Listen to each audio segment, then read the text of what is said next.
송나영의 라디오 오늘.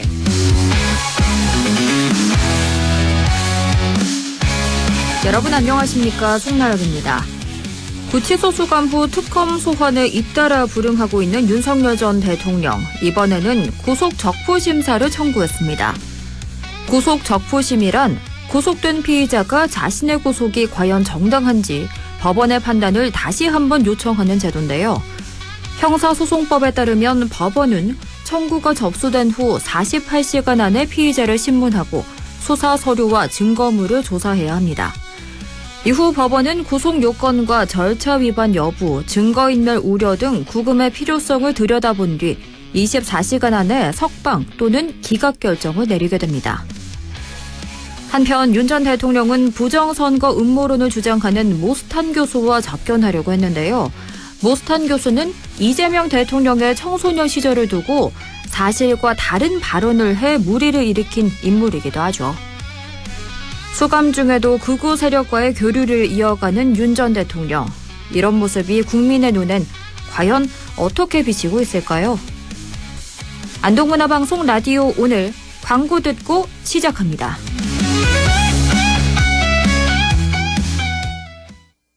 한국인의 연금 공식 시작! 퇴직연금 한투, IRP 한투, 연금 이전 한투. 투자 전문가 한투가 관리 수수료 없이 평생 알아서 해주니까 퇴직연금 고민이라면 외우세요. IRP 한투, 한국투자증권. 한국투자. 원금 손실 발생 가능 및 투자자 귀속, 가입 전 상품 설명서 및 약관 필독. 당신에 대한 응원이 당신을 위한 지원이 될 수 있도록 신용보증재단이 당신을 보증합니다. 대출 고민도 뚝, 이자 부담도 뚝, 미래 걱정도 뚝. 신용보증재단 중앙회와 17개 신용보증재단이 함께하니까 든든하시죠? 함께 우뚝 신용보증재단. 춤과 노래를 즐기는 장수마을 가고시마의 100세 어르신들. 건강 비법은 흑초. 100세 시대. 골골백세냐 생생백세냐는 지금 결정됩니다. 늦기 전에 샘표 흑초하세요. 매일매일 흑초 습관. 샘표 흑초. 100년 동안. 7월 16일 수요일 라디오 오늘입니다. 1부에서는 자동차에 필요한 귀한 정보 전해드립니다. 김필수의 차필 귀정 준비돼 있고요. 2부 이슈 오늘에서는 안동시의 여름 축제 소식 들어봅니다. 이어서 각종 설문조사 결과를 가지고 우리 사회를 분석하는 시간이죠. 배종찬의 리서치 오늘 함께합니다. 라디오 오늘 유튜브로도 다시 들을 수 있거든요. 많은 애청 바랍니다.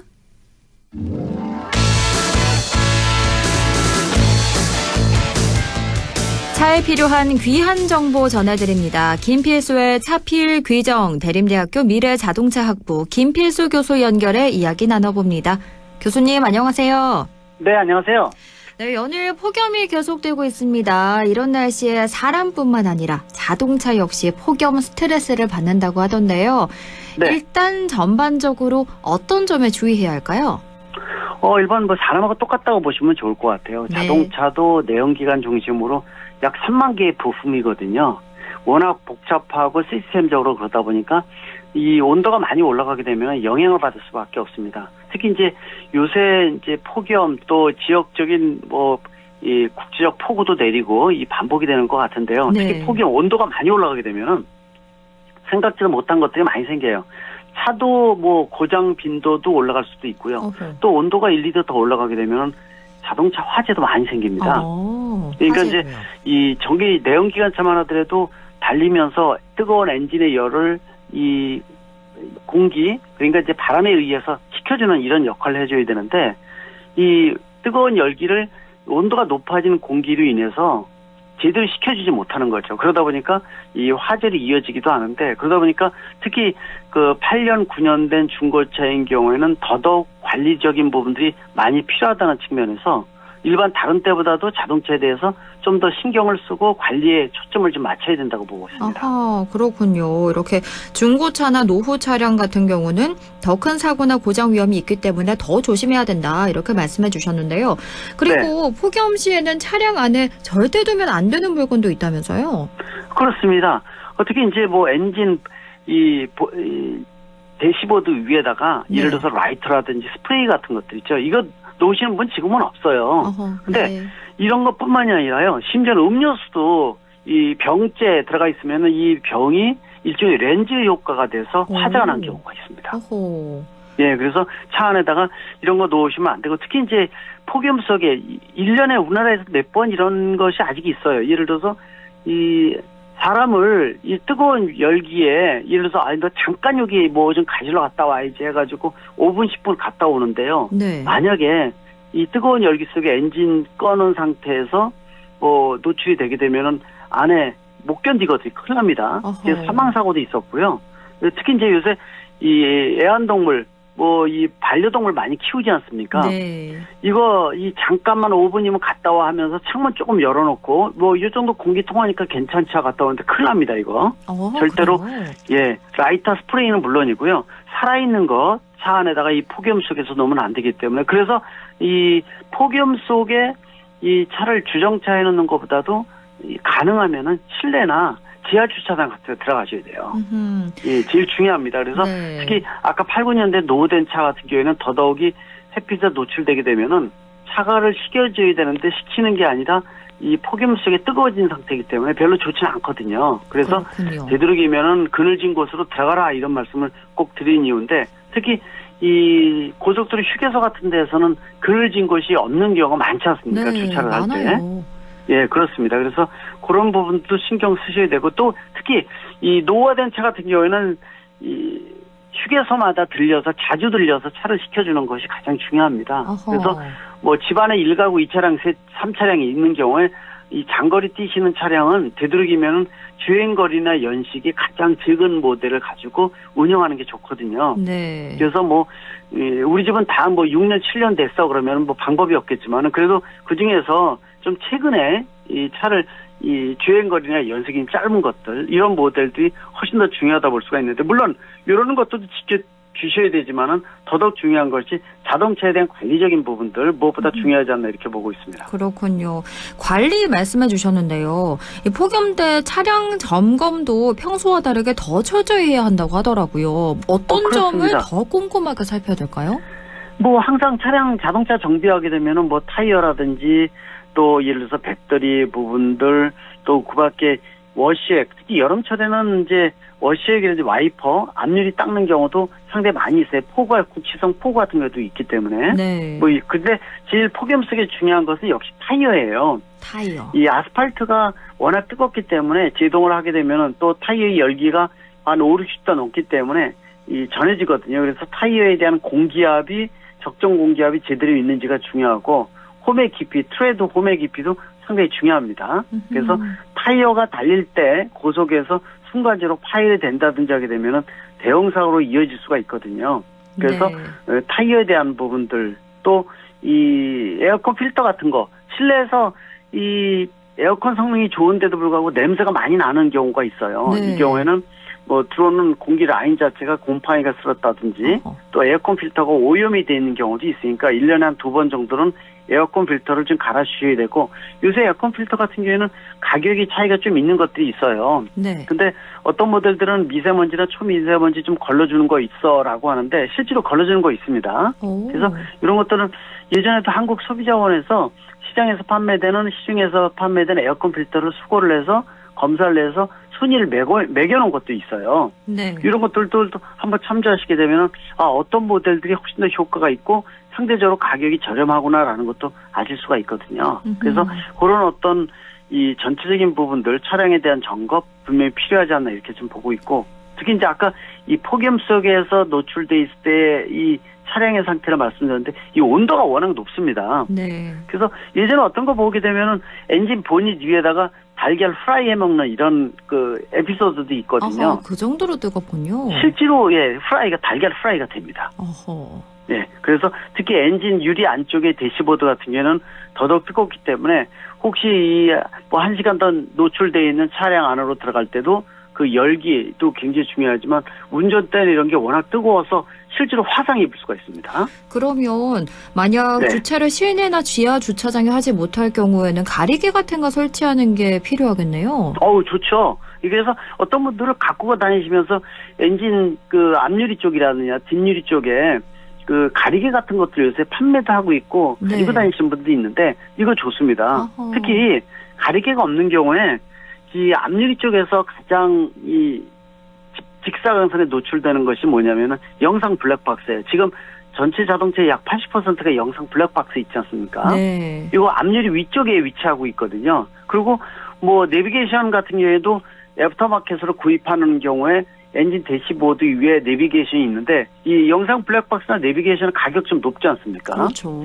이거 직사광선 맞게 되면은요 고장이 발생하는 경우가 많이 있고 또 아예 못 쓰는 경우도 있어요. 네. 그래서 좋은 방법 중에 하나는 아까 말씀하신 바깥에다가 가리개로 전체 가리개 해주면 훨씬 더 가장 도움이 되고요. 만약에 없다 그러시면은 일반 조그만 종이 상자 있죠. 네. 종이 상자 같은 걸 만들어서 가지고 다니는 분이 있어요. 그래서 시동을 끄고 고속도로 휴게소 같은 데서 햇빛에 노출되는 주차인 경우에 이 영상 블랙박스에서 살짝 그 종이 박스를 끼는 걸 만들으시는 분들이 있어요. 어허. 그래서 직사광선 노출만 시키지 않으면 온도는 올라가더라도 충분히 견디거든요. 네. 근데 직사광선이 문제예요. 그래서 또 내비게이션 같은 경우에는 있으면 수건 같은 거 하나 덮어놓으셔도 괜찮습니다. 아하, 그렇군요. 예, 그래서 이것도 요령이시니까 꼭 그 영상 블랙박스와 내비게이션에 대한 부분들을 신경 써서 고장이 나지 않게끔 이렇게 하는 요령, 그만큼 이제 온도가 최근에 들어와서는 워낙 높다는 거기 때문에 또 이 부분에,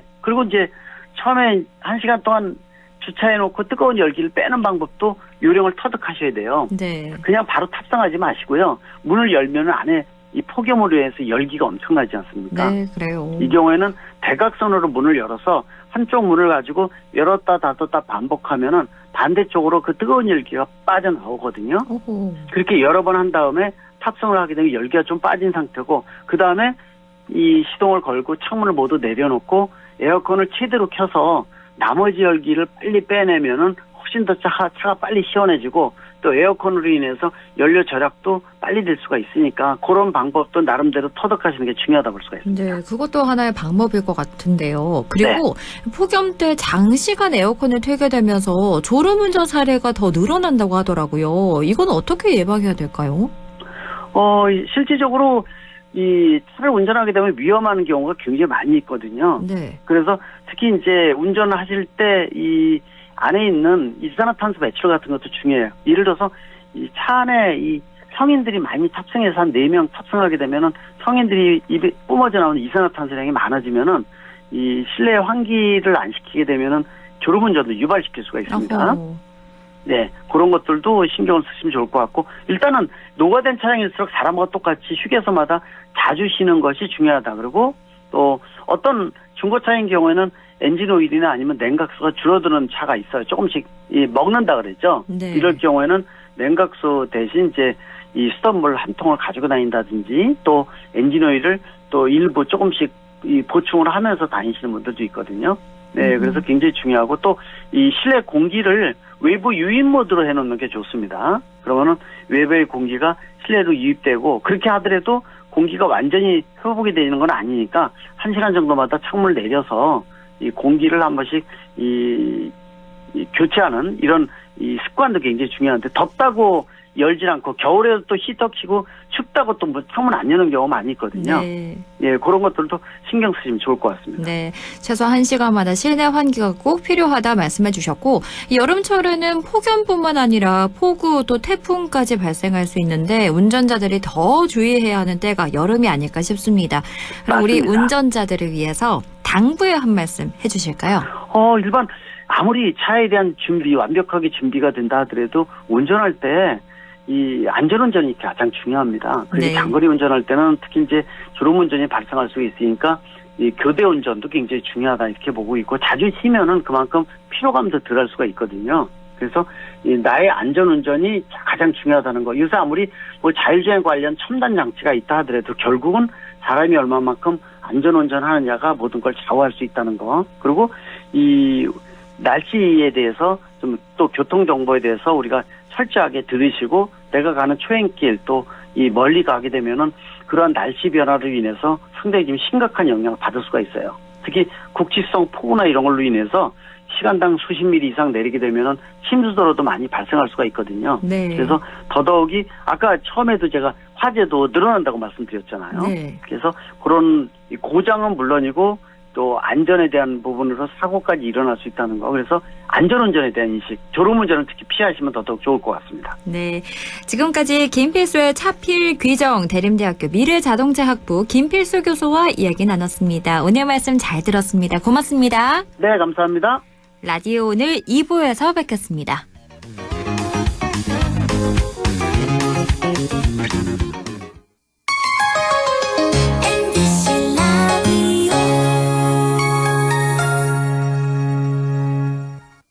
땡긴다 땡겨 매콤새콤 달콤한 맛 무침에는 역시 땡기네 가오리 장례식장 등 각종 대소사 최고의 인기 메뉴 땡기네 가오리 물이 생기지 않아 언제 어디서든 포장 배달 택배 모두 가능한 안동 땡기네 가오리 054-852-4988 예, 며느라. 밥 했어? 설거지 했어? 쓰레기 버렸어? 청소했어? 빨래했어? 개밥 줬어? 아들 낳았어? 딸 낳았어?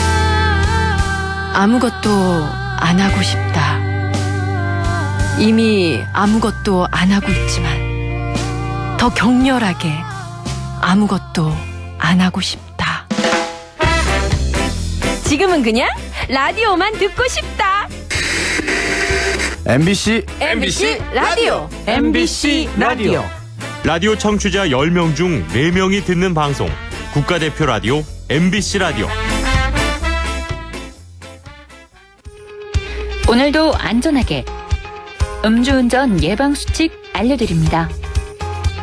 첫 번째, 술자리가 예정된 경우 미리 귀가 방법을 정하고 차는 가져가지 않는 것이 안전합니다. 두 번째, 음주 후 자전거나 전동 킥보드를 이용하는 것도 음주운전 처벌 대상에 포함됩니다. 세 번째, 과음을 한 다음 날에는 대중교통을 이용해주세요. 숙취 음주운전 역시 처벌 대상입니다. 네 번째, 음주운전을 방조하는 경우에도 3년 이하의 징역형 또는 1,000만 원 이하의 벌금형에 처해질 수 있습니다. 적극적으로 말려주세요. 위험한 음주운전 미리 예방하여 소중한 생명을 지켜주세요.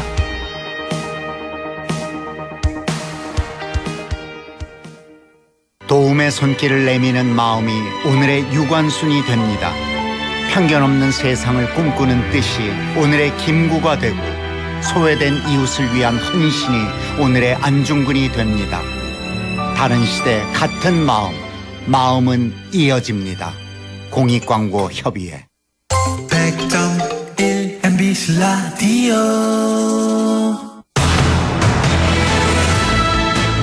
6시 23분 3초 지나고 있네요. 이슈 오늘입니다. 무더운 여름철 시원한 소식 가지고 왔습니다. 안동시 낙동강변 물놀이장 개장 소식인데요. 그리고 시원한 여름 축제 소식 함께 이야기 나눠봅니다. 안동시청 아나운서죠. 안동시 공보실 김주연 주무가 나와 있습니다. 어서 오세요. 안녕하세요. 네, 시간 정말 빨라요. 저희가 3주가 지났더라고요. 그러니까요. 엄청 빨리 시간 흐른다 싶은데요. 요즘 날씨 굉장히 습한데 마침 이번 주 금요일부터 물놀이장이 낙동강변에 개장을 하는데 일단 물놀이장 어떻게 운영되나요? 낙동강변의 물놀이장이 이번 주 7월 18일 금요일부터 8월 17일, 8월 17일까지 31일간 운영됩니다. 네. 또 태화동의 천리천 어린이 물놀이장도 7월 18일부터 8월 24일까지 38일간 모두 무료로 운영됩니다. 그렇군요.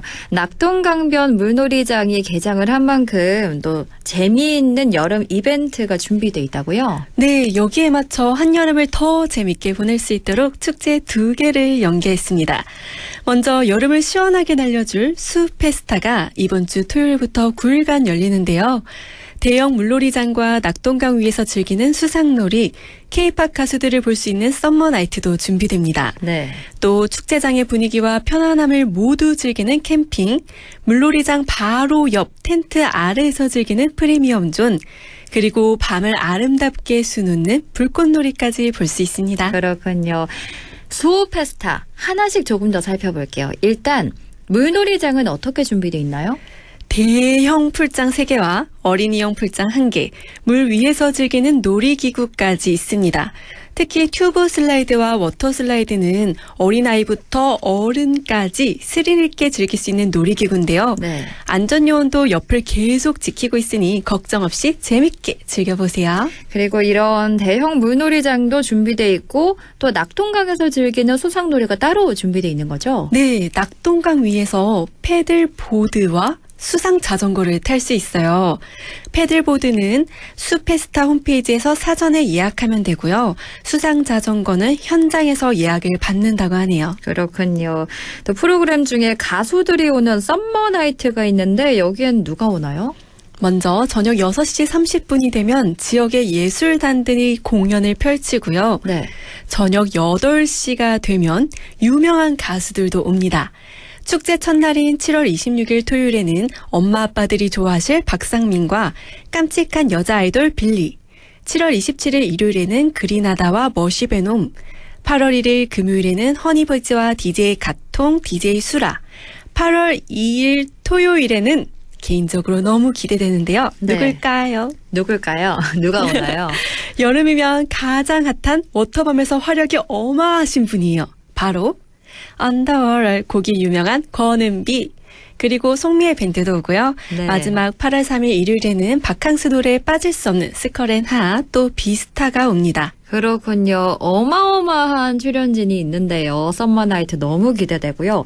그리고 프리미엄 존 얘기도 살짝 해주셨는데 이게 텐트인가요? 뭔가요? 네, 텐트가 캐노피 텐트가 크게 쳐져 있어요. 물놀이장 바로 옆에 있거든요. 네. 캠핑장도 있지만 별도로 이제 바로 옆에서 편하게 좀 더 즐기실 수 있도록 프리미엄 존을 따로 예약을 하고 있는데요. 햇빛과 비, 벌레도 차단해주고 네. 최대 8명까지 앉을 수 있는 소파와 선풍기가 있고요. 대형 물총도 텐트별로 1개씩 빌려줍니다. 프리미엄 존은 사전에 판매하고 있는데요. 초록색 창에서 운영하는 스마트 스토어에서 이용할 날짜와 시간대, 텐트를 선택하면 됩니다. 그렇군요. 그러면 이 프리미엄 존인 텐트에서 음식을 먹어도 되는 거죠? 네, 간단하게 챙겨오신 음식을 드셔도 되고요. 편하게 배달 서비스를 이용할 수 있습니다. 또 축제장 안에는 먹거리가 많아요. 두 손 가볍게 오셔서 먹거리 존의 음식들을 사서 텐트 안에서 먹는 것도 좋을 것 같은데요. 네. 먹거리 존에는 치맥, 분식, 다양한 종류가 10,000원 이하로 대부분 판매된다고 하네요. 굉장히 저렴하네요. 그쵸? 10,000원 이하면. 이렇게 안동 수페스타 축제 즐기려면 언제, 어디로 가면 될까요? 2025 안동 수페스타는 이번 주 7월 26일 토요일부터 8월 3일 일요일까지 안동 낙동강변에서 진행됩니다. 성이여고 앞 물놀이장으로 오시면 되세요. 그럼 교통편도 알려주시죠. 시내버스가 축제장을 지날 수 있도록 연계했습니다. 순환 2번과 순환 2-1번을 이용할 수 있습니다. 앞서서 그리고 축제가 2가지가 있다고 말씀해 주셨는데요. 한 가지가 지금 설명해 주셨던 안동 수페스타라면 다른 축제 하나는 뭔가요? 달빛이 들려주는 안동의 국가유산 이야기 월영야행입니다. 월영야행, 이건 어떤 건지 조금 더 설명해 주실까요? 은은한 달빛 아래 국가유산을 활용한 테마 8가지가 다음 주 주말부터 펼쳐집니다. 네. 월영교 일대를 수놓는 야경 속에서 과거와 현재가 공존하는 야로를 걷고 과거의 역사를 야사로 체험할 수 있어요.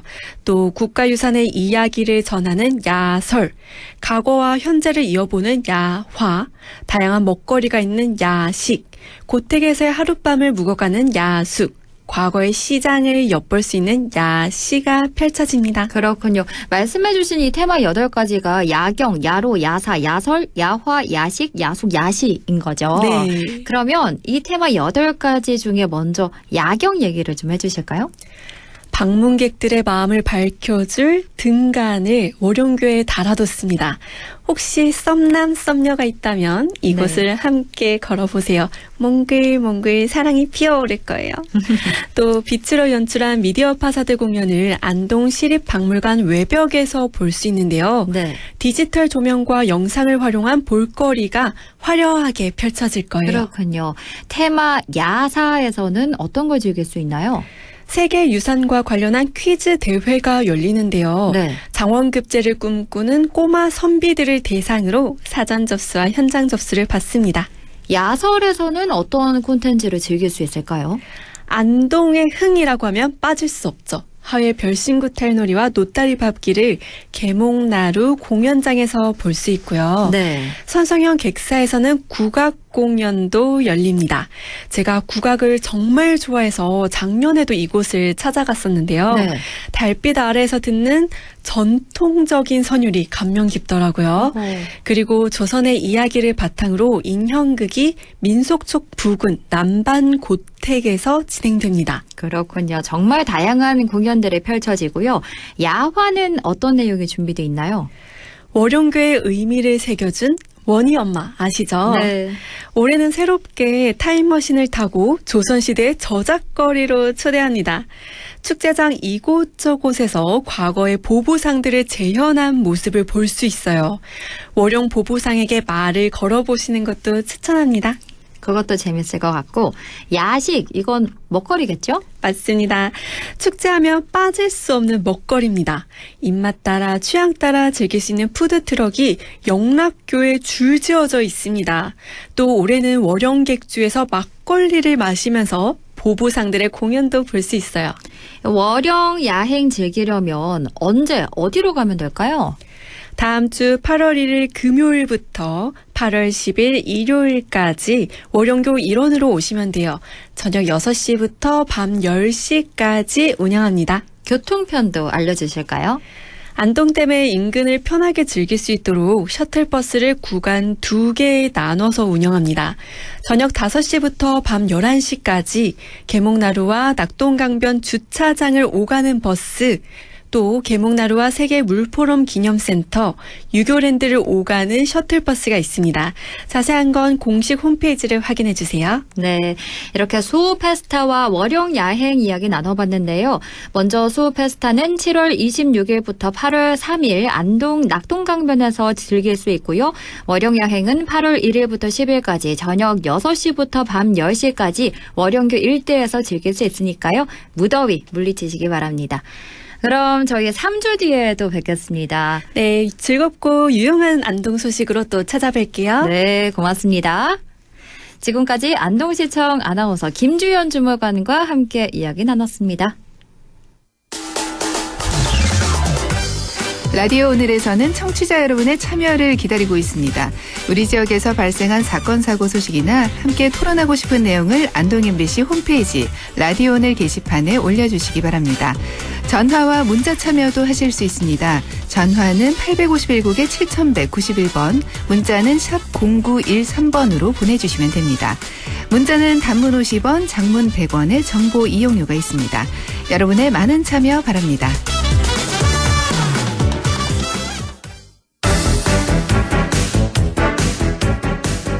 리서치 오늘 인사이트 K 배종찬 연구소장과 함께합니다. 소장님 안녕하십니까?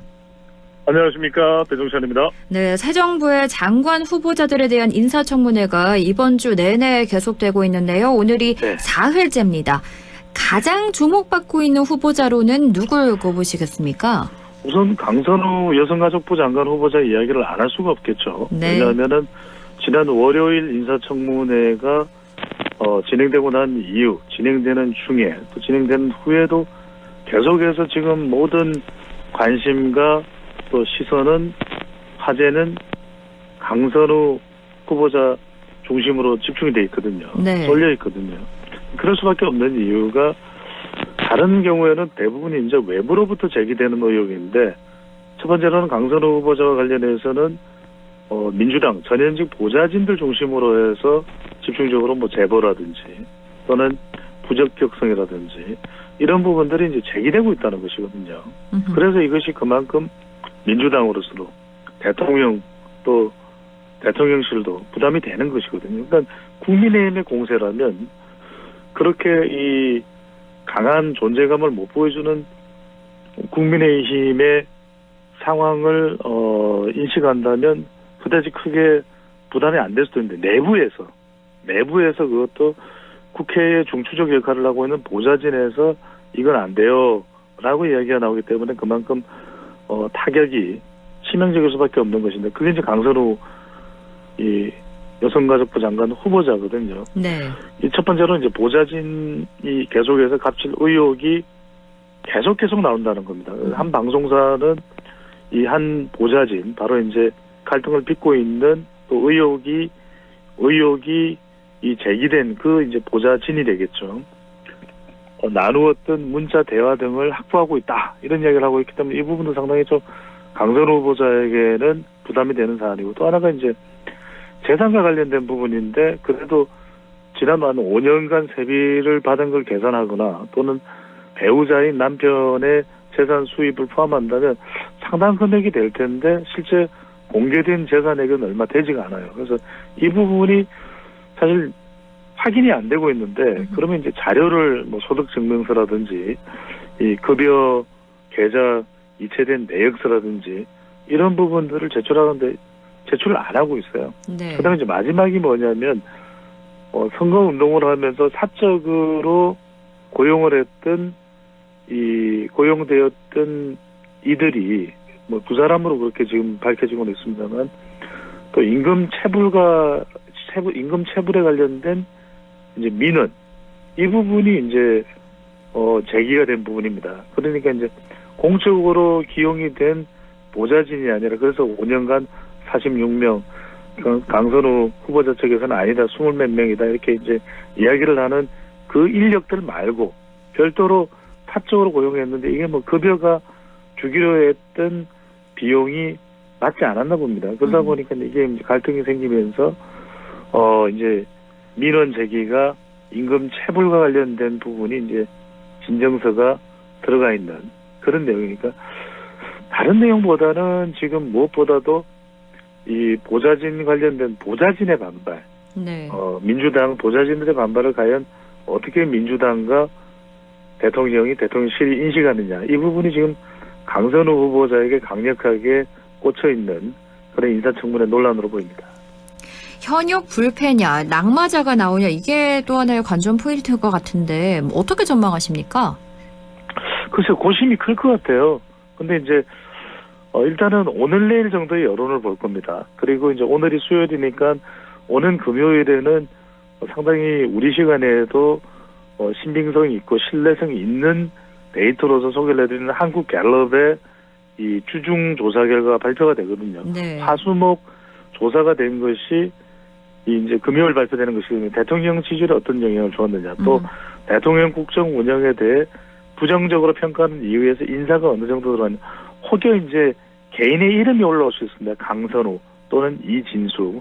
이렇게 되는 경우에는 상당히 국정 운영에 직격탄이 되거든요. 그러니까 이런 경우는 계속 이어가기는 힘들 수도 있기 때문에 금요일 날 나오는 여론의 동향 이 부분이 무엇보다도 대통령들은 또 인사권자는 보통 한번 임명하면은 지명을 하고 나면 철회를 안 하려고 그래요, 보통은. 네. 근데 그런 부분에 있어서 제일 무서운 건 역시 민심이죠. 이 민심이 어떻게 작동하는지 바로 내일 목요일 그리고 또 금요일이 중요할 것으로 보입니다. 그리고 이진수 교육부 장관 후보자도 얼핏 언급을 해주셨는데 현재 제자 논문 가로채기 의혹과 자녀 조기 유학 의혹을 받고 있잖아요. 그렇죠. 이 후보는 어떻게 흘러갈 거라 보십니까? 이진수 후보자 같은 경우는 서울대 10개 만들기, 20개 만들기 이야기를 할 게 아니라 이 논문과 관련된 부분을 좀 더 명쾌하게 해명을 할 필요가 있을 것 같아요. 자, 첫 번째 이제 이진숙 교육부 장관 후보자 사회부총리 겸입니다. 근데 사회부총리까지 겸임을 하기 때문에 정부 직제 개편에서는 지금 여전히 교육부 장관을 사회부총리로 하고 있거든요. 그런 만큼 상당히 중차대한 임무를 경제부총리와 함께 양축이 돼서 맡게 되는 겁니다. 네. 그런데 지금 이진숙 후보자가 첫 번째 부분을 들여다볼게요. 표절과 관련된 부분인데 논문 표절 무슨 소리냐? 내가 기준으로 삼는 그 표절 여부를 판단하는 비율을 판단하는 이 특성할 수 있는 도구에서는 겨우 10%다.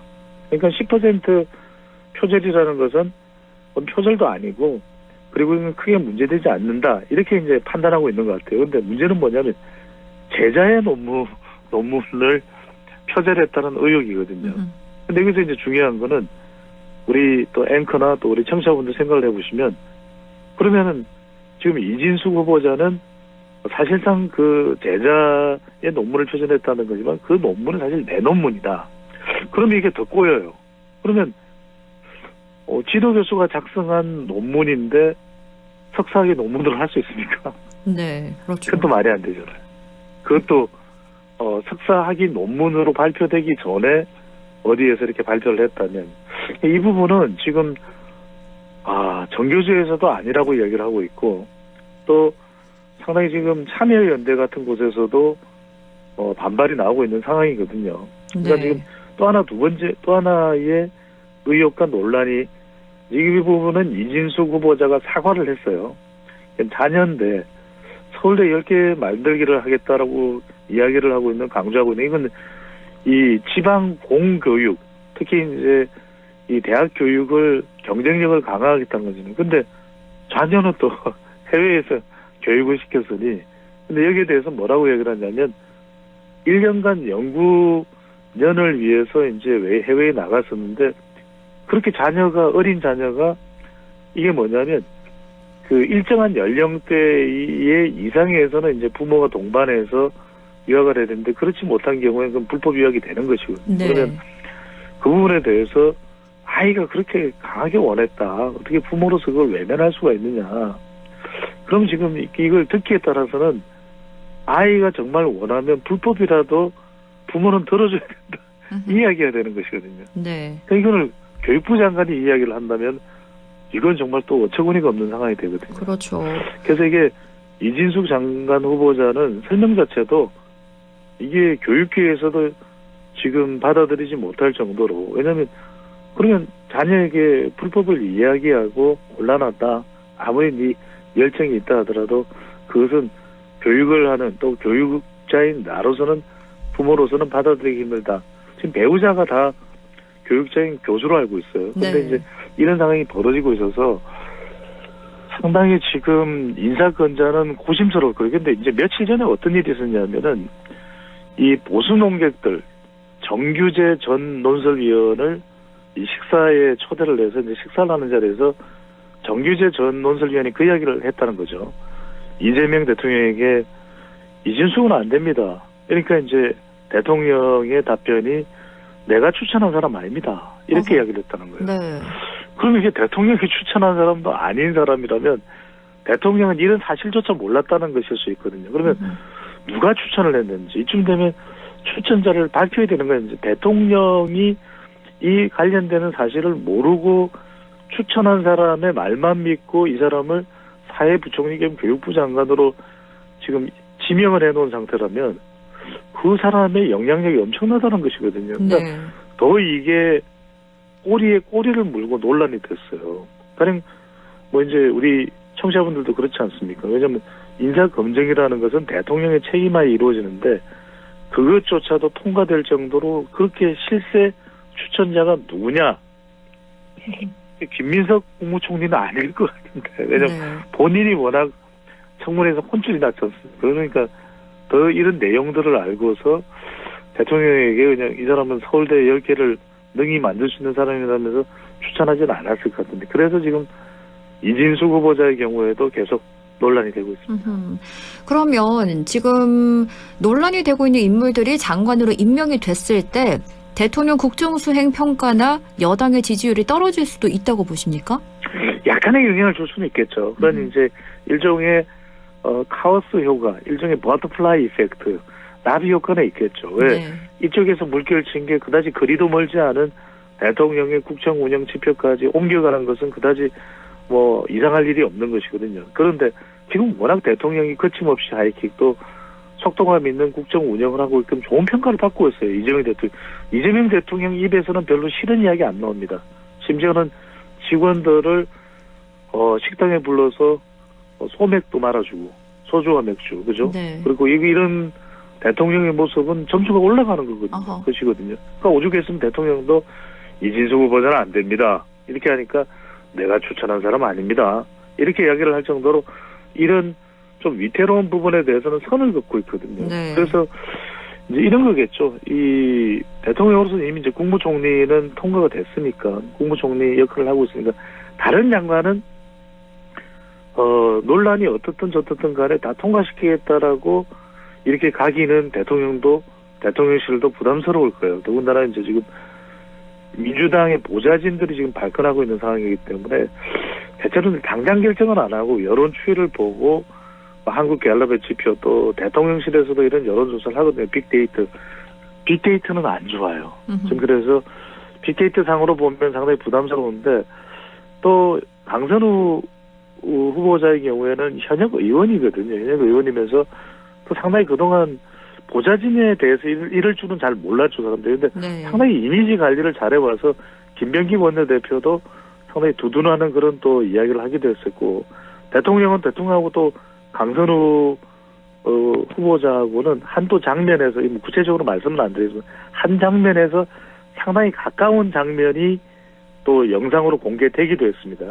그러다 보니까 더더군다나 강선우 후보자를 지명 처리하기는 쉽지 않을 텐데 여론을 봐야겠죠. 그래서 저는 제가 말씀드릴 수 있는 것은 데이터 전문가니까 금요일 정도의 여론을 보고 자진 사퇴든 지명 철회보다는 자진 사퇴 쪽이 더 가능성이 높습니다. 강선우 후보자든 이진숙 후보자든 그 부분이 결정될 것으로 보입니다. 현역 불패가 깨질지 지켜봐야겠고요. 네. 저희 야당 얘기를 좀 해볼게요. 국민의힘은 균열이 더 벌어지는 모양새입니다. 윤희숙 혁신위원장이 혁신에 대한 주요 내용을 발표했는데요. 지금 상황이 어떻게 흘러가고 있는 건가요? 우리가 이제 데이터로 저는 설명을 드립니다만 이제 지금 뭐 비조심도 하셔야 될 겁니다. 지금 워낙 비가 많이 오는데 우리가 위험한 일이 있을 때 비명이 한 번 나는 것보다는 두 번 나는 것이 또는 두 번 이상 더 많이 나는 것이 더 위험하다는 이야기입니다. 지금 말씀드리자면 국민의힘에서는 계속 비명이 나오고 있어요. 우리가 사실 비명이니 반명이니 친명이니 이런 이야기는 민주당과 관련이 됐었잖아요. 그런데 지금은 윤희숙 혁신위원장이 혁신 내용을 내놓고 있지만 자꾸만 비명이 막 나는 소리가 나요. 이렇게 되면 안 되거든요. 조직은. 근데 지금 혁신 관련된 내용을 제가 이런 내용들을 조금 소개를 해드려야 되죠. 시간이 많지는 않지만 짧게 제가 1분 한 10초 정도의 소개를 해드릴게요. 뭐냐면 첫 번째 안철수 전 혁신위원장이 자초가 됐단 말이에요. 그 자초가 된 이유는 인적 쇄신 운운하니까 이야기하지 마라. 안철수 의원 당신은 자유롭냐 책임으로부터 이렇게 되면서 삐그덕거려 버렸단 말이에요. 그러니까 혁신위원 임명 자체도 서로 파열음이 나버렸고 그러면서 이제 그런 걸 그래도 할 수 있는 사람이 좀 안전위원장이 자초된 상황에서 물러난 상황에서 할 수 있는 그래도 윤희숙이야, 지숙이야, 숙위원장이야 이렇게 돼서 윤희숙 위원장이 맞자마자 바로 윤석열 전 대통령과 김건희 여사와 손절하겠다라면서 당헌 당규에 넣는다고 했는데 이때부터 반발이 나왔어요. 이게 1호고 2호는 뭐냐면은 2호는 집단 지도 체제 여하튼 최고위원이 있으면 이준석 때 또 한동훈 때를 보면 그때 최고위원들이 물러나면서 이른바 친윤 최고위원들이 물러나면서 당대표도 더 이상 할 수가 없어요. 당대표의 이 위상 자체가 권한 자체가 붕괴돼 버렸거든요.